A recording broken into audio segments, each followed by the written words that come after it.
masigi naga torengi ising chawbase ko yamna nungaite isamaki yummak pho hantak chawgibado yumgi saijin yauna thummi masiji amol akaiju hundokanu haibse dum hundoi moine lambi ising chengadabaje dum drain na laji yam khu tawbadagi akoi society je lairiba public singjinazu laingak tanga ta taina bagi matam dojiti oidraban khale dustbin sida thamiba kholiba moi lerakti thoglaiba dukan mayamna sida sia tawre akoi nga si acha thak yoli jeng nong mata isai dustbin nai isan mafang kang loi saleba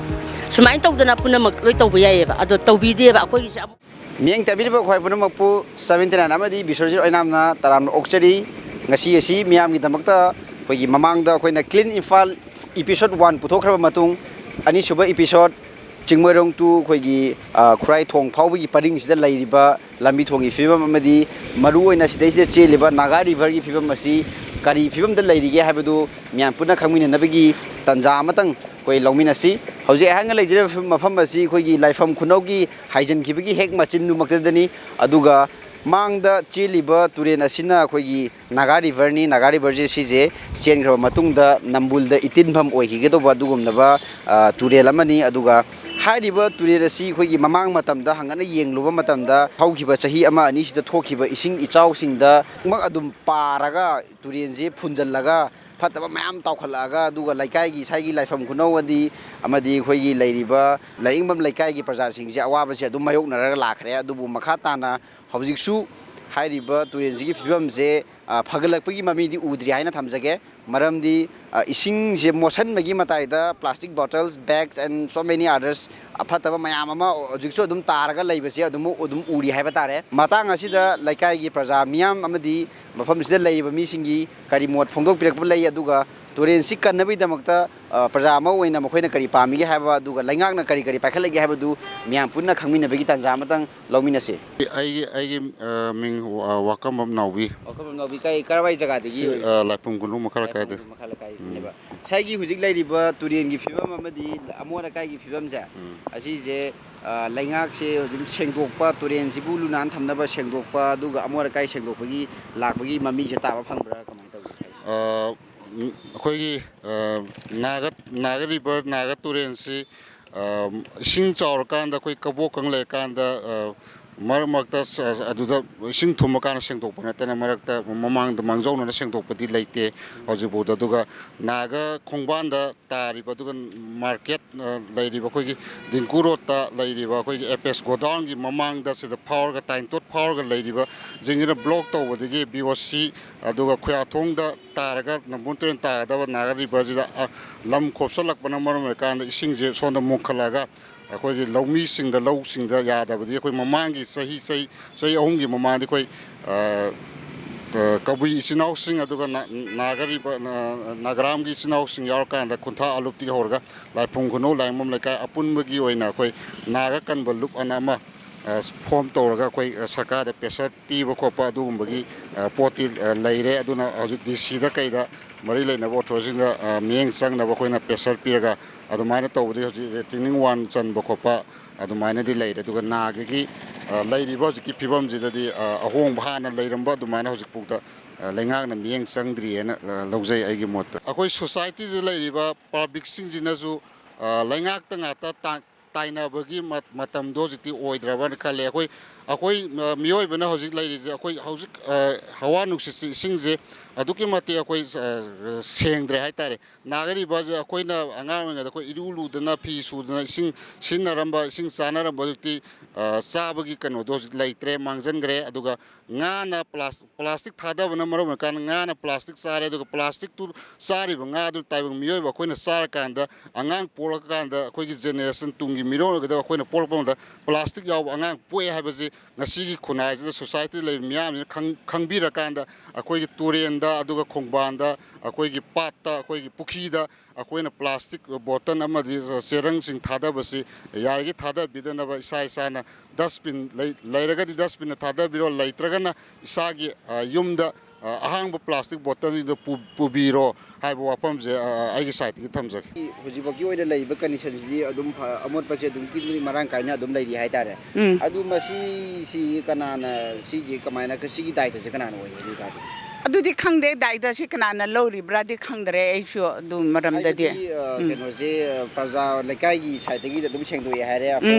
ꯂꯩꯉꯥꯛꯀꯤ ꯃꯥꯏꯀꯩꯗꯒꯤꯁꯨ ꯑꯗꯨꯝ ꯃꯔꯛꯇ ꯑꯩꯈꯣꯏ NRGS ꯀꯔꯤ ꯀꯔꯥ scheme ꯃꯌꯥꯝ ꯄꯥꯏꯈꯠꯂꯒ ꯑꯗꯨꯝ ꯁꯦꯡꯗꯣꯛꯏ ꯍꯥꯏꯔꯦ ꯑꯗꯨꯕꯨ ꯑꯃꯣꯠꯄꯗꯤ ꯑꯗꯨꯝ ꯂꯩꯔꯤ ꯍꯥꯏꯕ ꯍꯣꯏ ꯇꯨꯔꯦꯟꯗꯤ ꯑꯩꯈꯣꯏꯅꯗꯤ ꯀꯟꯅꯗꯤ ꯁꯦꯡꯕꯗꯤ ꯉꯝꯗꯦ ꯍꯥꯏꯕꯀꯣ ꯁꯦꯡꯕꯕꯨꯗꯤ ꯀꯟꯅꯗꯤ ꯑꯩꯈꯣꯏꯒꯤ ꯄꯥꯡꯒꯟꯗꯤ ꯅꯠꯇ꯭ꯔꯦ ꯁꯤ ꯀꯟꯅ ꯁꯦꯡꯕꯗꯤ ꯁꯤꯁꯦ ꯀꯣꯛꯊꯣꯛꯅꯕ ꯀꯔꯤ ꯁꯖꯦꯁ ꯇꯧꯅꯤꯡꯉꯤ ꯂꯩꯀꯥꯏ ꯃꯆꯥ ꯑꯃ ꯑꯣꯏꯅ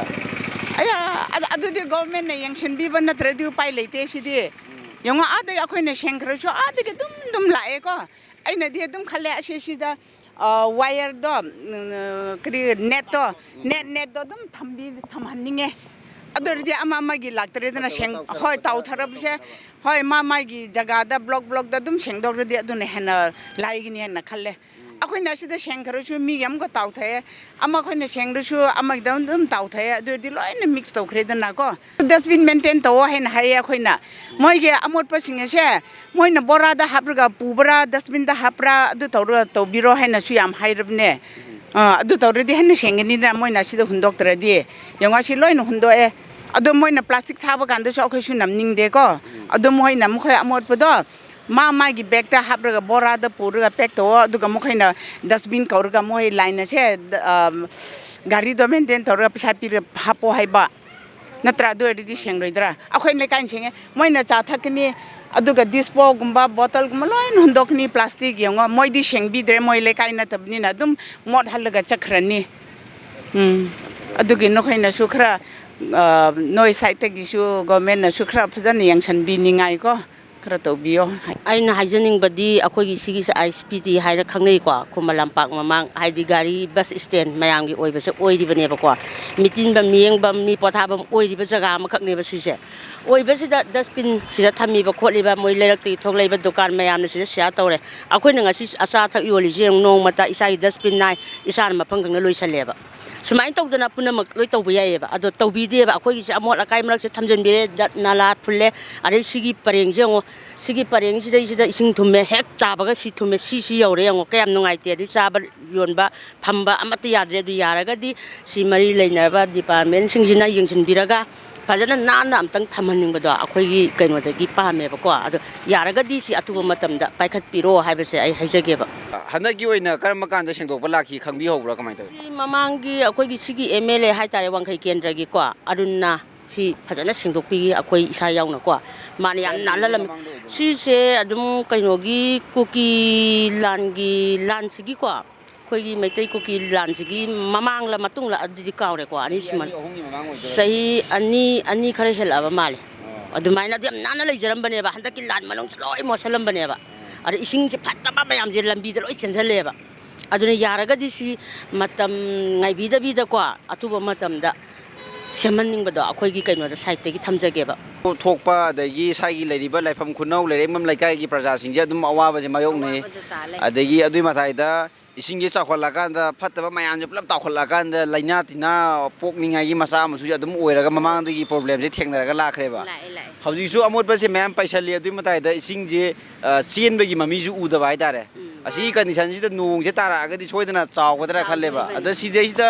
लाइकाइगी मियम प्रजा अमजु ओइना इमागी मोर खितंग फोंदोकियो सिगी नागा तोरेनगी इसिंग चावबसे कोइ यामना नुंगाइते इसामके युममक फाव हंतक चावगिबदो युंगी साइजिन यौना थुम्मी अदुना यामना मसीजी अमोल अकाइजु हुंतोकनु हाइबसे अदुम हुंतोई अदु सेलिबा मफम सोलोमदा कइनो तौबसु याम खुइबा सेलिबा मफमजे मोइने लंबी इसिंग चेनगदबजे अदुम ड्रेन नालाजी याम खुखुना तौबदगी अदुना मसी इसिंग मुजारदि अवाबा अदुम ओइदना लै अदो हनकी ममांगी इसिंग चावगिबजा इसिंग चावग्रबा मतुंगदगी हारिबा तुरेंगी इचेनजे फजना चेनबा अमदि फाता हौती सेंगदोकपगी लाकपा लेंगाकी मकिदगी लाकपा थेंगनबिगिबा लैब्रा कम सेंगम्मे ममांगी था अमा अनिगी ममांगदजु सेंगे सेंगजु अदुम असले इसिंगजे अफबा इसिंगजु लाक्ति सिगी इसिंगदिको मयामगी ड्रेन नाला थादबा मोइ तौदनाको अदुम मोले मसी अमोटपसिंगजिदी प्रजासिंग अदुम लेप्तना नंगथबा हाइबदो तारैदेको हाइदि सेंगमगजु इसिंगजिगी मोटपसिगिदी अमा ओइरगसु तारिबा फत्तबा मयामजिगिदी अदुम नुंदांग लोना अदुम हुंतोकपा जाने मोइजे अदुम ताइ ꯍꯨꯟꯗꯣꯛꯀꯅꯨꯅ ꯀꯂꯞꯅꯁꯨ ꯀꯌꯥ ꯑꯃ ꯁꯤ ꯀꯩꯅꯣ ꯇꯧꯅꯤ ꯐꯥꯏꯟ ꯇꯥꯅꯤ 5,000 ꯍꯥꯏꯕꯅꯦꯕ ꯑꯗꯨꯝ ꯂꯣꯟꯅ ꯑꯗꯨꯝ ꯍꯨꯟꯇꯣꯛꯑꯦ ꯃꯁꯤ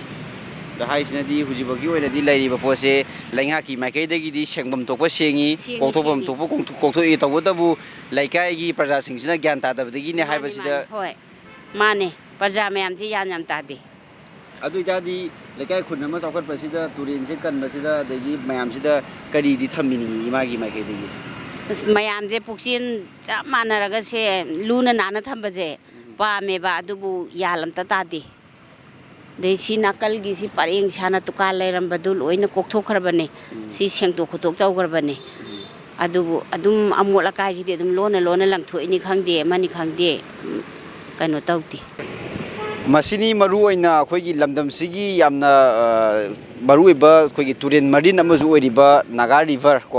ꯍꯥꯏꯔꯒ ꯃꯤꯌꯥꯝꯅ ꯍꯦꯟꯅ ꯊꯣꯏꯗꯣꯛ ꯍꯦꯟꯅ ꯈꯪꯅꯔꯤꯕ ꯑꯗꯨꯒ ꯍꯥꯏꯔꯤꯕ ꯇꯨꯔꯦꯟ ꯃꯔꯤꯟ ꯑꯁꯤ ꯑꯩꯈꯣꯏꯅ ꯉꯁꯥꯏ ꯂꯥꯏꯐꯝ ꯈꯨꯅꯧ ꯃꯆꯤꯟꯗꯒꯤ ꯎꯠꯆꯈꯤꯕꯗꯨꯅꯤ ꯑꯗꯨꯒ ꯁꯤꯒꯤ ꯍꯥꯏꯔꯤꯕ ꯃꯐꯝ ꯑꯁꯤ ꯑꯩꯈꯣꯏꯒꯤ ꯂꯤꯗꯜ ꯀ꯭ꯂꯤꯅꯤꯛ ꯂꯩꯕ ꯑꯩꯈꯣꯏꯒꯤ ꯅꯝꯗꯂꯣꯡꯗꯒꯤ ꯍꯥꯏꯖꯤꯟꯈꯤꯕ ꯃꯆꯤꯟꯒꯤꯗꯨꯅꯤ ꯑꯗꯨꯒ ꯃꯥꯡꯗ ꯎꯔꯤꯕ ꯁ꯭ꯇ꯭ꯔꯛꯆꯔꯁꯤ ꯑꯩꯈꯣꯏꯒꯤ ꯁ꯭ꯋꯥꯏꯗꯒꯤꯗꯤ ꯑꯩꯈꯣꯏꯒꯤ ꯃꯐꯝꯁꯤꯒꯤ ꯃꯤꯁꯤꯡꯅ ꯍꯥꯏꯕꯤꯔꯛꯄꯒꯤ ꯃꯇꯨꯡ ꯏꯟꯅ ꯐꯦꯔꯤꯂꯦꯟ ꯍꯥꯏꯅ ꯈꯪꯅꯕ ꯖꯒꯥ ꯑꯗꯨꯅꯤ ꯍꯥꯏꯔꯤꯕ ꯇꯨꯔꯦꯟꯁꯤꯒꯤ ꯂꯩꯔꯤꯕ ꯃꯥꯒꯤ ꯄꯥꯛ ꯆꯥꯎꯕꯁꯤ ꯑꯃꯣꯠ ꯑꯀꯥꯏꯁꯤꯡꯁꯤꯅ ꯊꯟꯖꯜꯂꯒ ꯃꯣꯠꯁꯜꯂꯒ ꯄꯤꯛꯁꯜꯂꯛꯄ ꯑꯗꯨꯒ ꯊꯟꯒꯠꯂꯛꯄꯒꯤ ꯃꯇꯥꯏꯗ ꯍꯥꯏꯔꯤꯕ ꯃꯥꯡꯗ ꯎꯔꯤꯕ ꯁ꯭ꯇ꯭ꯔꯛꯆꯔꯁꯤꯡꯁꯤ ꯑꯣꯜꯃꯣꯁ ꯇꯨꯔꯦꯜꯁꯤꯒꯤ ꯃꯌꯥꯏ ꯆꯕꯨꯛꯇꯨꯗ ꯁꯥꯖꯜꯂꯛꯄꯒꯤ ꯃꯑꯣꯡꯅꯤ ꯁꯤꯗꯒꯤꯗꯤ ꯇꯨꯔꯦꯟ ꯃꯔꯤꯟꯁꯦ ꯈꯪꯄꯤꯛ ꯄꯤꯛꯁꯜꯂꯒ ꯑꯩꯈꯣꯏꯒꯤ ꯗ꯭ꯔꯦꯅꯦꯖ ꯑꯃꯒꯤ ꯇꯥꯏꯞꯇ ꯂꯩꯈ꯭ꯔꯦ ꯍꯥꯏꯕ ꯇꯥꯔꯦ ꯃꯌꯥꯝꯅꯁꯨ ꯍꯧꯖꯤꯛ ꯑꯩ ꯀꯦꯃꯦꯔꯥꯗ ꯑꯗꯨꯝ ꯑꯩꯈꯣꯏ ꯖꯨꯝ ꯇꯧꯁꯤꯟꯖꯔꯛꯀꯦ ड्रेनेज की टाइप लेग्रे की मथक लेरफम से plastic bottles and bags ma'am हूँ पिक थलग लेरे मताद पाइब जगह से कंग फुमदी मताद दुकान थरू तौरीब अखोई स्ट्रीट वेंडर लंगथरप मखोई फत हाउदी तुरेन की मसक की फिवम होंगनबद नतना अखोई एनवायरनमेंट यामना चाउना अकाइब पीब हिरम खुदिंगमक्त तुरेन मांगसल हलक्प अदगी एनवायरनमेंट अमोरप पैसलक्प फतब मनम थोलक्पगी इसादा हेल्थ हजार्ड कया पोलक्प सुगुंब तोंगान तोंगानब अखोई खुदोंग थिनिंगाई मसाकसे अदुगी मतिक मरांग कायना लेग्रे हाइबा तारे अदुगा मफम मफमगी ओइना फोंगदोक पिरक्प लैकाइगी मीसिंग अमदी दुकान फम्मिब सिंगी माइकैदगी फोंगदोक पिरक्प सिंगी वफम मतुंग इनदी लैकाइगी साइटगीजु मखोइगी ओइबा तोंगान तोंगानब इनिशिएटिव कया पाखतुना अखोइगी हाइरिबा लुनानबगी लुनाना थमनबगी खोंजंग असि चंगसली अदुगा लैंगाकी माइकैदगीजु सेंगदोकपा अदुगा मतम मतमगी ओइबा स्कीम सिंगी मखादा सिट सेंगबगी थबकसे दुम पाइखतली हाइबा वफम सिंग फोंगदोरई मरकसिदा ख्वाइदगी चाउना सोइरिबा नत्रगना ख्वाइदगी चाउना होरिबसी करिदगिनो हाइबा मतमदा